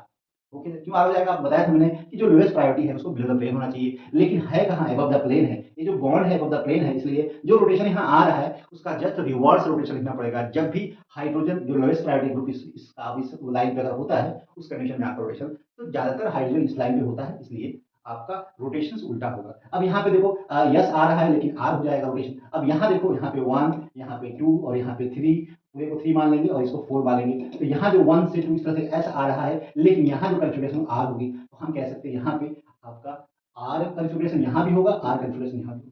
तो इस तरह से आप इस तरह के मॉलिक्यूल्स जो एक से ज्यादा कैल सेंटर होते हैं, कैसे आपको आर एस कन्फिगरेशन निकालना है, तो यहाँ बहुत इंपॉर्टेंट है, याद रखना है आपको, कंफ्यूज नहीं करना। अब देखो यहाँ पे, देखो यहाँ पे अगर हम बात करें तो यहाँ पे 1 हो जाएगा, यहाँ पे आप देखो तो यहाँ पे आपका 2 हो जाएगा, यहाँ पे 3 हो जाएगा और यहाँ पे आपका 4 हो जाएगा। रोटेशन का देखो यहाँ पे दिया हुआ है, रोटेशन कराने के बाद जो भी आपका रोटेशन, देखो फोर्थ प्रायोरिटी आपके अबव द प्लेन है, तो जो रोटेशन आएगा जिसका रिवर्स कन्फिगरेशन होगा यहाँ पे, तो यहाँ पे रिवर्स कन्फिगरेशन क्या होगा?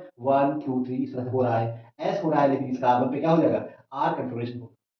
तो आप याद रखिए अपनी। तो हम थोड़ा आगे बढ़ जाते हैं, ठीक है? कोई दिक्कत हो आप कमेंट बॉक्स में कर सकते हैं और समझ सकते हैं।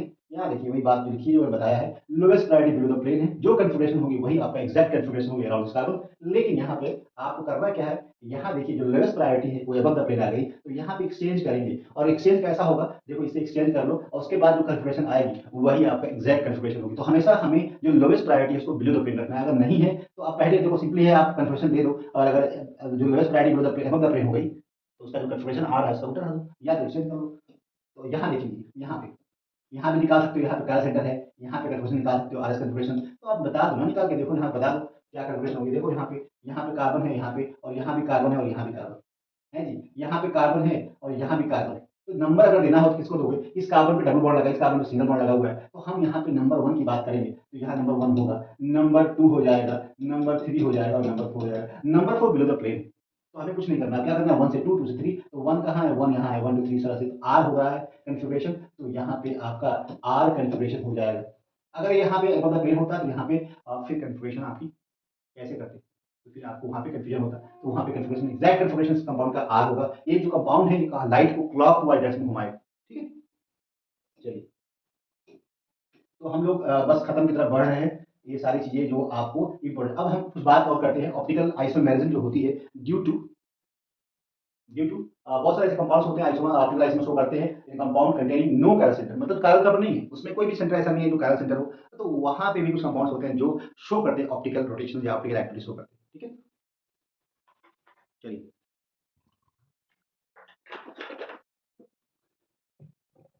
आगे बढ़ते हैं हम लोग। यहाँ पे एलिन्स जिसमें कंपाउंड है पहला, यहाँ पे mention earlier the presence of chiral carbon in the organic compound is, यहाँ एलिन्स है। एलिन्स जो ऐसा कंपाउंड है जो कायरल सेंटर नहीं होता, लेकिन यहाँ पे ऑप्टिकल एक्टिविटी शो करता है। ऐसा इसलिए होता है, यहाँ पे एलिन्स है कंपाउंड विच जनरल फॉर्म में यहाँ पे होता है, और यहाँ पे ऑप्टिकल एक्टिविटी शो करता है, यहाँ पे एलिन्स कंपाउंड होता है जो और यहाँ पे देखिए इंपॉर्टेंट कंडीशन क्या है, यहाँ पे जो कार्बन से लगा हुआ है जो ग्रुप है, दो डिफरेंट होने चाहिए, दोनों डिफरेंट होना चाहिए, तभी वहाँ पे कंपाउंड शो कर सकता है ऑप्टिकल एक्टिविटी। यहाँ भी एक्स और यहाँ भी शो कर सकता है, मतलब यहाँ पे जो दो बॉन्ड है उसके जो कार्बन के टर्मिनल, जो कार्बन पे दोनों जो ग्रुप है एटम डिफरेंट होने चाहिए, तभी ये पॉसिबिलिटी है। यहाँ पे 6 कार्बन है, यहाँ पे दो डिफरेंट है, यहाँ पे दो डिफरेंट है, तो यहाँ पे शो करेगा। लेकिन यहाँ देखो, यहाँ भी शो करेगा, यहाँ कार्बन से दोनों डिफरेंट है, यहाँ भी कार्बन से दो डिफरेंट है, यहाँ पे भी शो करेगा। All molecules show optical activity due to the links, इस तरह की बॉन्ड प्रेजेंस होने की वजह से शो करता है, ठीक है? तो हम लोग और आगे बढ़ते हैं। यहाँ पे एलिन्स भी शो करता है और यहाँ भी इस तरह के कंपाउंड शो करेगा, लाइक एलिन्स ही है यहाँ पे, इस तरह से इस तरह के कंपाउंड शो करेंगे, तो इसको हम डबल बॉन्ड मान सकते हैं इस वाले रिंग को पूरा। तो इस तरह के कंपाउंड्स भी शो करते हैं, अल्काइल जो डीन्स कंपाउंड से यहाँ भी शो करता है, ठीक है? तो ये सारे कंपाउंड्स आपके ऑप्टिकल एक्टिविटी शो करता है। लेकिन अगर हम बात करते हैं इस वाले कंपाउंड क्या शो करेगा, क्या देखो, यहाँ पर हम बात करें कार्बन का डबल बॉन्ड इस तरह से, और इस तरह कंपाउंड की बात करें तो यहाँ शो करेगा, यहाँ पे एक्स है और यहाँ वाई है, यहाँ एक्स है और यहाँ वाई है। तो ये मॉलिक्यूल शो नहीं करेगा क्योंकि molecule having plane of symmetry, that's why molecule cannot show optical rotations because there is molecules। यहाँ पे लेकिन देखो, यहाँ पे अगर देखें, यहाँ पे तो इस मॉलिक्यूल्स में इसको क्यों नहीं हम दो इसमें बांट सकते हैं? बताओ, यहाँ पे क्या इससे नहीं कर सकता है? अरे बिल्कुल नहीं हो सकता भैया। देखो कैसे, यहाँ पे बॉन्डिंग की बात करें अगर, तो यहाँ पे देखो कैसे होता है। यहाँ पे अगर बॉन्डिंग की बात करें, बॉन्ड कैसे बना होगा? ऐसे बना होगा, है जी, ऐसे बना होगा। थोड़ा सा इसको बना दे, तो यहाँ पे जो कार्बन है, कार्बन है, कार्बन है, इस तरह से बॉन्ड बना हुआ है, देखो, ठीक है? तो अब यहाँ पे डबल बॉन्ड बन जाएगा, तो इसके पास ऑर्बिटल है, इसके पास भी ऑर्बिटल है, और इसके पास भी हाइड्रोजन है। तो अगर यहाँ बॉन्ड बन गया डबल बॉन्ड, तो ये वाला बॉन्ड इस तरह बना लेगा, तो यहाँ पे एलिस का फॉर्मेशन होता है। लेकिन अगर यहाँ बात करें हम, तो यहाँ पे जो बॉन्ड का फॉर्मेशन हो रहा है इस तरह से हो रहा है, और यहाँ पे मॉलिक्यूल को 2 से बराबर से बांटा जा सकता है, इसलिए ये मॉलिक्यूल्स अपने इलेक्ट्रॉन नहीं करेगा। इवन ऑड नंबर होना चाहिए। इंपॉर्टेंट बात क्या है कि ऑड नंबर ऑफ इलेक्ट्रॉन होना चाहिए। अगर यहाँ देखो, समझने की बात है, कंफ्यूजन नहीं करना अपने आप को। इस तरह से अगर होगा, अगर इस तरह से प्रेजेंट है, इस तरह से प्रेजेंट अगर मॉलिक्यूल है इस तरह से, तो यहाँ पे 1, 2 और 3, तो यहाँ तो मॉलिक्यूल यहाँ एक्स और वाई होने के बावजूद भी मॉलिक्यूल ऑप्टिकल एक्टिविटी शो नहीं करेगा। लेकिन जब मॉलिक्यूल इस तरह से होगा, 2 सिर्फ प्रेजेंट अगर है यहाँ पे, तो यहाँ पे शो करेगा, ऑप्टिकल एक्टिविटी शो करेगा, यहाँ ऑप्टिकल रोटेशन शो करेगा। ड्यू टू द यहाँ प्लेन नहीं, स्पाइरल जो कंपाउंड होता है यहाँ भी शो करता है, ये शो करेगा ही, और यहाँ भी ये शो करेगा। तो आप देख सकते हो डबल बॉन्ड यहाँ जो है ये इस तरह कंपाउंड शो करते हैं, स्पाइरल कंपाउंड्स। बहुत डबल बॉन्ड हेलिक्स जो एलिस जैसा ही है, यहाँ पे कोई इस तरह से डबल बॉन्ड की बात करते हैं, तो यहाँ पे इस तरह के कंपाउंड में शो करते हैं। लेकिन कंडीशन क्या है, कार्बन टर्मिनल कार्बन के दोनों डिफरेंट ग्रुप होना चाहिए। बाइफिनाइल्स में बात करें, यहाँ रोटेशन जो होता है रिस्ट्रिक्टेड होता है, इसकी वजह से आप कह सकते हो कि biphenyls optical isomerism two condition satisfy, यहाँ पे each ring should be unsymmetrical substitute neither ring having the plane of symmetry. अगर हम बात करते हैं कि 2 रिंग हैं जो एक दूसरे के, एक इस तरह एक रिंग ऐसे हो गई और एक रिंग ऐसे है, अगर ऐसे हो जाएगी तो क्या होगा, वहाँ पे molecule having plane of symmetry, molecule can show optical rotation. इस तरह से होगा, तो यहाँ पे ऐसा जब पॉसिबल है जब 2 ऐसे सब्स्टिट्यूट लगे हों, अगर हम मान लीजिए कि आपके पास यहाँ पे जो सब्स्टिट्यूट लगे हुए हैं, जिसकी वजह से यहाँ पे आपस में रिपल्सन हो रहा है, आपस में रिपल्सन होने की वजह से वहाँ पे रोटेशन हो जाता है, और उस वजह से ऑप्टिकल एक्टिविटी आती है कंपाउंड्स के अंदर। तो ये बाइफिनाइल्स में आप भी शो करता है ऑप्टिकल एक्टिविटी, बट कंडीशंस क्या है, यहाँ पे बहुत ring having no plane of symmetry जब पॉसिबल है, जब यहाँ पे कुछ इसके पास ऐसे सब्स्टिट्यूट होने चाहिए जो बल्कि होने चाहिए, जो आपस में दोनों के बीच में रिपल्सन हो, वहाँ पे रिंग फ्लिप कर जाएगा, और वहाँ उसकी वजह से ऑप्टिकल एक्टिविटी आती है। तो यहाँ देखो, यहाँ पे अगर हम बात करें, यहाँ पे बहुत has to not be subject to positions, यहाँ पे minimum number of substitute should be 2, यहाँ पे 2 होने चाहिए, लेकिन 2 नहीं है, तो यहाँ पे शो नहीं करेगा। यहाँ पे ऑप्टिकल रोटेशन शो होगा, क्योंकि यहाँ ध्यान देना, तो यहाँ पे नहीं शो होगा, यहाँ भी नहीं शो होगा, यहाँ हो सकता है, क्योंकि यहाँ पे जो सब्स्टिट्यूट है ना, इनके बीच में क्या होगा, रिपल्सन होगा, तो यहाँ पे रिंग फ्लिप कर जाएगी, और उस कंडीशन में बाइफिनाइल शो करेगा ऑप्टिकल एक्टिविटी। लेकिन यहाँ पे नहीं करने वाला है, क्योंकि इस यहाँ भी होना जरूरी है, तभी तो रिपल्सन होगा, तभी तो रिंग फ्लिप करेगी, तो उस कंडीशन में फिर शो करेगा ऑप्टिकल रोटेशन। तो यहाँ पे देखो, यहाँ पे लिखा हुआ है, कंडीशन इंपॉर्टेंट है, both ring should have be substitute ortho position, मतलब ऑर्थो जो पोजीशन है इस कार्बन कार्बन के पास जो ऑर्थो सब्स्टिट्यूएंट है वो इंपॉर्टेंट, ना कि पैरा सब्स्टिट्यूएंट इंपॉर्टेंट है। Minimum number of substituent should be 2, 1 substituent in each ring, और 2 substituent must have a large size. अगर मान लो आपके पास, तो ये सारी कंडीशंस आपको शो करेगा, जो कि बस इंपॉर्टेंट बात क्या है कि जो रोटेशंस है पॉसिबल होनी चाहिए। अगर सिर्फ फिनाइल्स की बात करें, बाइफिनाइल्स की बात करें यहाँ पे, तो यहाँ पे बाइफिनाइल्स के अंदर क्या है, यहाँ पे फ्री रोटेशन, यहाँ पे कोई जरूरत है नहीं, लेकिन यहाँ पे जब सब्स्टिट्यूएंट पड़े होंगे, जो बड़े बड़े सब्स्टिट्यूएंट होंगे, यहाँ पे ये और यहाँ इनके बीच में हिंड्रेंस होगा, स्ट्रेट क्राउडिंग होगी, इलेक्ट्रॉनिक रिपल्सन होगा, जिसकी वजह से रोटेशन होगा, और उसकी वजह से आपको मॉलिक्यूल के अंदर कैविटी आती है। ठीक है, आगे बढ़ते हैं। तो यहाँ पे बाइफिनाइल्स में भी कंडीशंस है, ये सारी चीजें इंपॉर्टेंट है, और जो कि आपको पढ़ना है। ठीक है, यहाँ पे कुछ इंपॉर्टेंट बात है। इन्वर्जन क्या होता है, इन्वर्जन मतलब जो कन्फिगरेशन है, अगर हम बात करते हैं यहाँ पे इन्वर्जन की, तो इन्वर्जन का मतलब है कि यहाँ पे अगर मान लो कि जो कन्फिगरेशन है, आपने पढ़ा होगा न्यूक्लियोफिलिक सब्स्टिट्यूशन में पढ़ा होगा कि यहाँ पे अगर रिएक्शन होती है, तो यहाँ पे अगर आर कन्फिगरेशन होगी, तो यहाँ पे आपका अगर यहाँ पे एस कन्फिगरेशन है, तो यहाँ आर हो गया। तो यहाँ होता किस लिए कि यहाँ पे जो कार्बन के अराउंड कन्फिगरेशन है, वहाँ पे इन्वर्जन कन्फिगरेशन होता है, मतलब रिवर्स कन्फिगरेशन हो जाती है। एसेंट रिएक्शन क्या होता है, यहाँ पे आपको पता है कि यहाँ पे इन्वर्जन ऑफ कन्फिगरेशन, तो यहाँ पे आर से एस हो जाएगा या एस से आर हो जाएगा, इसी को बोलते हैं इन्वर्जन ऑफ कन्फिगरेशन। ठीक है, तो यहाँ पे फ्लिप कर जाता है, जो कन्फिगरेशन चेंज हो जाता है उसको बोलते हैं रोटेशन। का मतलब है कि रिएक्शन होने के बाद भी कन्फिगरेशन कोई चेंज ना, उसको बोलते हैं रोटेशन ऑफ कन्फिगरेशन। और रेसिमाइजेशन का मतलब है कि यहाँ पे आप SN1 रिएक्शन पढ़ा होगा, जिसमें आप या आप तो पढ़ेंगे, जिसमें क्या होता है कि यहाँ पे इक्विमोलर मिक्सचर ऑफ प्रोडक्ट बनता है, इसमें आर और एस इक्वल अमाउंट में बनता है, उसको बोलते हैं रेसिमाइजेशन, 50% बोल सकते हैं। और तो ये सारी बातें जो इंपॉर्टेंट रिटेंशन कन्फिगरेशन पता है कि जिसमें कन्फिगरेशन में कोई चेंज ना है, जो कन्फिगरेशन कंपाउंड के पास है वही कन्फिगरेशन आपका रिएक्शन भी होता है, उसको बोलते हैं रिटेंशन ऑफ कन्फिगरेशन। तो यहाँ पे सारी बातें आपको ज्योमेट्रिकल आइसोलेशन जो बहुत इंपॉर्टेंट है, सिस ट्रांस आइसोलेशन, यहाँ पे क्या होता है, double bond wrist around rotation नहीं हो पाता, रिस्ट्रिक्टेड रोटेशन होता है, इसकी वजह से यहाँ पे ज्योमेट्रिकल आइसोलेशन का फॉर्मेशन होता है। तो isomerism which arise due to the restricted rotations about the body and molecule known as geometrical isolation, जिसको सिस ट्रांस आइसोलेशन भी कहते हैं। तो यहाँ पे कह सकते हैं carbon that containing carbon double bond, carbon double nitrogen, carbon double bond nitrogen या ऑक्सीजन जो भी है, यहाँ पे रोटेशन पॉसिबल नहीं है, वहीं पे 2 तरह के आइसोमर्स बनते हैं, सिस एंड ट्रांस आइसोमर, इसको बोलते हैं ज्योमेट्रिकल आइसोमर। यहाँ पे देखो डबल बॉन्ड, यहाँ रोटेशन फ्री नहीं हो सकता है, तो यहाँ पे जो पोजीशन है एक दूसरे के रिस्पेक्ट में, यहाँ देखिए यहाँ पे जो रोटेशन पॉसिबल नहीं है, तो ये आपस में सिस हो जाएगा और ये आपस में ट्रांस हो जाएगा। तो यहाँ पे हमेशा जो है ध्यान देना है कि अगर आप इसको समझा दें आपको, तो यहाँ पे अगर हमारा कार्बन और डबल बॉन्ड है तो यहाँ पे आपका ए है और बी है, तो यहाँ पे सिस हो जाएगा, लेकिन ये आपस में इंटर कन्वर्ट नहीं हो सकता है। और यहाँ पे अगर हम बोले डबल बॉन्ड के अपोजिट साइड में, मतलब यहाँ पे डबल बॉन्ड के एक प्लेन में एक साइड में एक तरह ग्रुप है, लेकिन यहाँ पे अगर ए है, यहाँ बी और बी, इसको हम ट्रांस बोलेंगे। क्या बोलेंगे? ट्रांस। और trans isomer is more stable due to steady crowding electronic pulsing की वजह से ट्रांस इज मोर स्टेबल। तो ये दोनों जो आपस में आइसोमर्स हैं, कैसे हैं? यहाँ ज्योमेट्रिकल आइसोमर्स। कैसे हैं? Geometrical, due to the restricted rotation around double bond.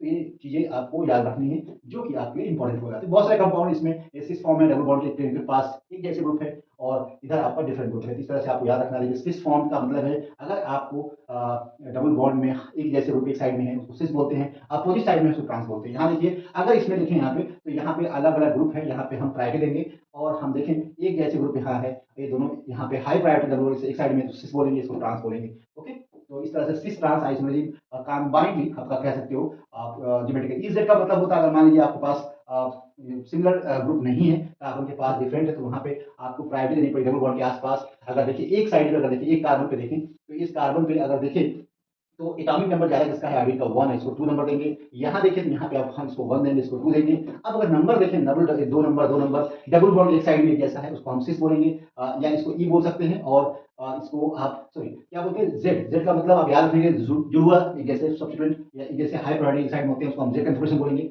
और अगर आपका डिफरेंट है तो उसको हम इसको जेड बोलते हैं और इसको हम ई बोलेंगे। क्या बोलेंगे? ई बोलेंगे, क्योंकि ये दो है, अपोजिट है। इसको आप इजेड आइसोमर्स बोलते हैं, जो ज्योमेट्रिकल आइसोमर्स का पार्ट है। तो यहाँ पे सिस ट्रांस भी कह सकते हैं, इजेड भी कह सकते हैं। इजेड जब बोलेंगे तो यहाँ पे आपको नंबर देना पड़ेगा। इस कार्बन के पास जो एटम्स लगे हुए उनको नंबर देने के बाद अगर नंबर अपोजिट डायरेक्शन में है तो उसको हम ई बोलेंगे, अगर सेम है तो उसको हम जेड बोलेंगे। तो इजेड नॉमेनक्लेचर आपको पता होना चाहिए।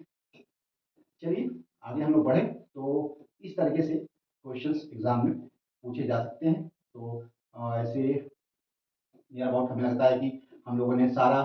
अब कन्फॉर्मेशन एनालिसिस की बात करते हैं, आइसोमर्स की बात करते हैं। कन्फॉर्मेशन आइसोमर क्या होता है? तो यहाँ पे आपको पता है कि फ्री रोटेशन यहाँ पॉसिबल है, कार्बन कार्बन के बॉन्ड के अलावा और बहुत सारे स्ट्रक्चर पॉसिबल हो सकते हैं। अगर हम यहाँ पे रोटेशन 60 डिग्री पर कराएं तो आपको एक दूसरे रिस्पेक्ट में अगर यहाँ पे बात करें तो नंबर ऑफ स्ट्रक्चर पॉसिबल है। यहाँ पे आप देखते हो कि किस फॉर्म है, स्टैगर्ड फॉर्म है। Staggered form is more stable इस फॉर्म पे। यहाँ पे these two structure are conformal to each other and this is the conformation isomer show करता है। और Eclipse structure is more less stable and stable staggered form. Staggered form ज्यादा stable है। यहाँ पे अगर देखें तो दो CH3 ग्रुप आप देखो, यहाँ पे 60 डिग्री एंगल पे, यहाँ पे अगर नंबर ऑफ पॉसिबल रोटेशन है, यहाँ पे 60 डिग्री रोटेशन कराए तो यहाँ पे ये वाला ग्रुप यहाँ आ जाएगा। मतलब इस तरह से रोटेशन कराए, एक बॉन्ड को पकड़े और एक घुमाए, तो इस तरह से आपको स्ट्रक्चर मिलने वाला है। फिर घुमाए, इस तरह से डिफरेंट आपका कन्फॉर्मल स्ट्रक्चर बनेगा। इसमें स्ट्रक्चर बनेगा, इसको बोलते हैं कन्फॉर्मेशन आइसोमर्स बोल सकते हैं।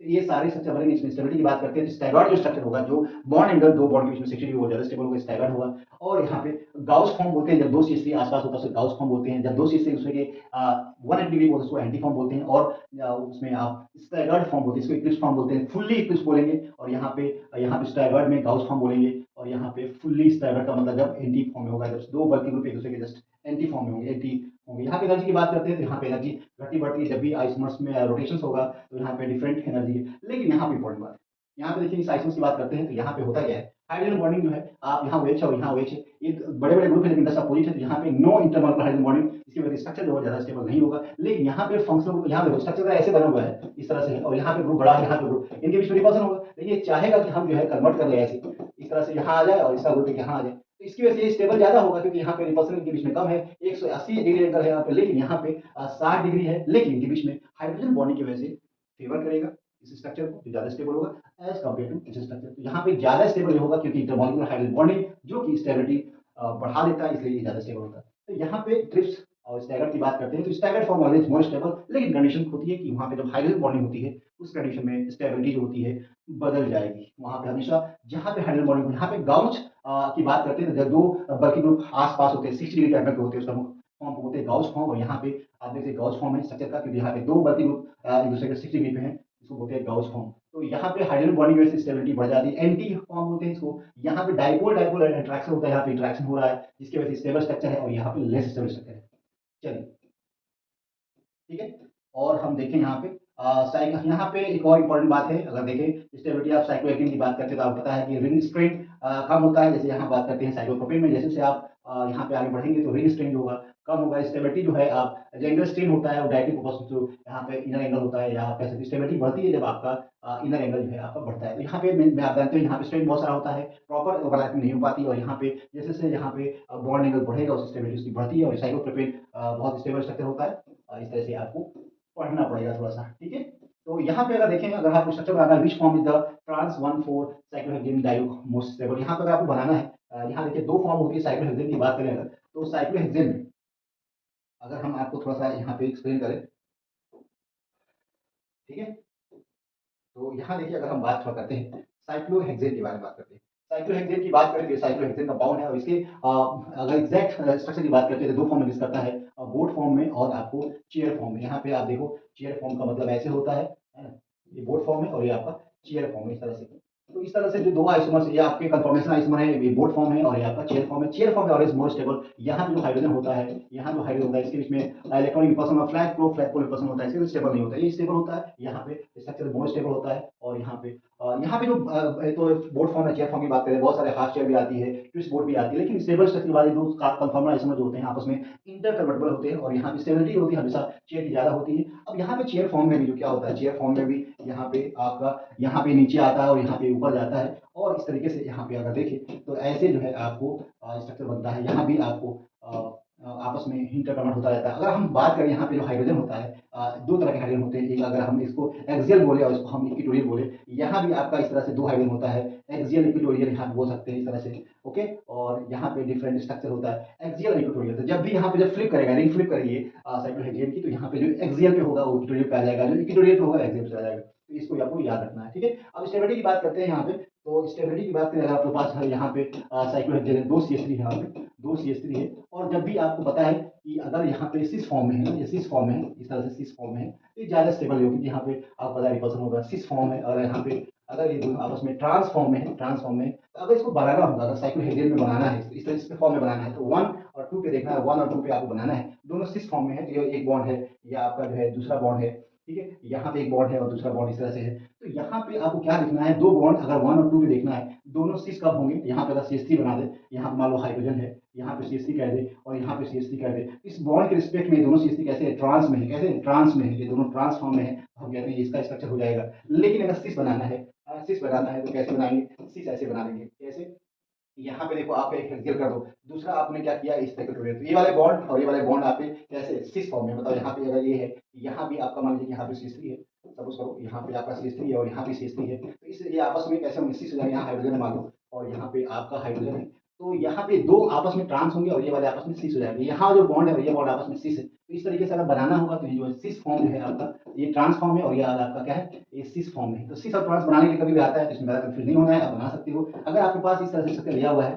इस तरह से यहाँ पे यहाँ दिया हुआ है, ऐसे दिया हुआ है, तो 1 2 3 और 4 5 और 6, तो आपको पहले साइक्लोहेक्सेन बनाना है, और यहाँ पे 1 2 3 4 5 और 6, और 1 और यहाँ पे देखना ट्रांस, एक ऐसे बना दो और एक बॉन्ड ऐसे बना दो, इसको एक प्लेन मान लो, तो यहाँ पे देख लो ये ट्रांसफॉर्म होगा। यहाँ पे अगर CH3 है, यहाँ पे अगर CH3 है, तो कभी भी इस तरह से बना सकते हो। अगर आप मान लीजिए इसको 6 बनाना चाहते हो, इस तरह से बनाना चाहते हो, सॉरी यहाँ पे अगर सिस है, यहाँ पे सिस है, और बनाना चाहते हो इसको, सिंपल है, यहाँ पे रखिए, इसको एक ऊपर रख दो, एक यहाँ रख दो, तो यहाँ पे जो बॉन्ड है, ये वाली बॉन्ड है, ये वाले बॉन्ड आपस में सिस हो जाएगा। लेकिन अगर इसको ऐसे ही बना सकते हो, इसको ऐसे भी बना सकते हो, नीचे रख सकते हो ऐसे, और आपका ऐसे, और इसको प्लेन मान लो, तो ये भी सिस हो जाएगा और ये भी सिस हो जाएगा। देखो बहुत सिंपल है। तो कभी भी स्ट्रक्चर दिया हो और उसको पूछे कि भाई आप साइक्लोहेक्सेन के फॉर्म में बनाएंगे, तो आप बना सकते हो, जो कि बहुत ईजी है, ठीक है। तो हम लोग आगे बढ़ते हैं, और खत्म बस होने वाला है, इंतजार बहुत ज्यादा नहीं करना पड़ेगा। तो इस तरह से देखो दिया है विच फॉर्म ट्रांस का 1,4 साइक्लोहेक्सेन ट्रांसफॉर्म कौन है, तो यहाँ पे आप देख सकते हो ट्रांसफॉर्म, यहाँ पे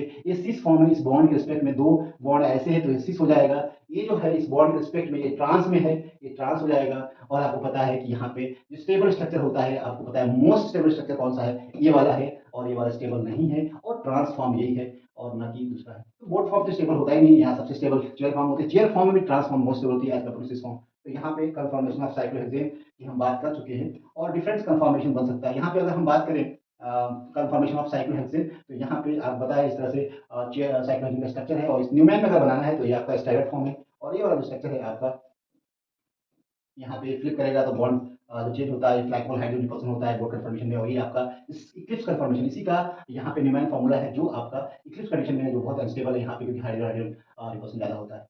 तो यहाँ पे ये आप पता है मोर स्टेबल क्यों है, यहाँ दो एक दूसरे के ट्रांस है, एक दूसरे के ट्रांस है, और सॉरी लेस स्टेबल है। और यहाँ पे लेस स्टेबल का मतलब है जब भी एक्सियल पोजीशन पे ध्यान देना पहले, अगर हम बात करें अगर, तो यहाँ पे जो हाइड्रोजन होता है, यहाँ पे अगर आप मान एक्सियल पोजीशन पे CH3 को रखोगे, वो स्ट्रक्चर हमेशा अनस्टेबल होगा। अगर आपने देखिए यहाँ पे हमेशा क्या है इक्वेटोरियल पोजीशन पे, ये क्या है एक्सियल पोजीशन पे, एक्सियल पे होगा तो क्या होगा 1,3 डायगोनल इंटरेक्शन होगा, और 1,3 डायगोनल इंटरेक्शन होगा, यहाँ पे जो हाइड्रोजन है इसके साथ इंटरेक्शन होगा, इसकी वजह से स्टेबिलिटी इसकी कम हो जाएगी। ठीक है? तो स्टेबल स्थिति कब हो, जब ये हमेशा इक्विटोरियल पोजीशन पे, जो बल्कि सब्स्टिट्यूएंट हो वो हमेशा कहाँ होना चाहिए, इक्विटोरियल पे होना चाहिए। छोटे जो एटम्स हो सब्स्टिट्यूएंट वो हमेशा कहाँ होना चाहिए, आपके एक्सियल ग्रुप पे होना चाहिए, एक्सियल का आपके बॉन्डेड होना चाहिए। और यहाँ पे हाइड्रोजन बॉन्डिंग की वजह से यहाँ पे आप कह सकते हो कि दोनों 1 और 3 ज़्यादा स्टेबल है। यहाँ पे जब लेस स्टेबल होगा, ये ज़्यादा स्टेबल होगा, क्योंकि इनके बीच में रिपल्सन होगा, एक्स 1 3 1 2 3 1 3 डाइज का इंटरेक्शन होगा, इसकी वजह से और ये स्टेबिलिटी कम हो जाएगी और स्टेबल ज़्यादा होगा। तो इस तक यहाँ पे भी देखिए लेस स्टेबल क्यों होगा, क्योंकि यहाँ पे हाइड्रोजन है, इसके साथ रिपल्सन होगा और यहाँ इनके साथ होगा। तो स्टेबिलिटी जो है हमेशा जब भी सब्स्टिट्यूएंट बड़े हों, तो वहाँ पे उस इक्विटोरियल पोजीशन पे मोर स्टेबल होगा as compare to axial position. तो ये इसको याद रखना है, ठीक है। तो हम लोग आगे बढ़े, तो आगे बढ़ जाते हैं, और आपको पता है इनके बीच में रिपल्सन होता है, ये सारी बातें आपको पता है, हमने बता दी। स्टोइकोकेमिस्ट्री की बात करें, स्टोइकोकेमिस्ट्री ऑफ सम ऑर्गेनिक रिएजेंट्स, ये सब चीज़ें आपको नहीं जानना है। तो थैंक यू वेरी मच।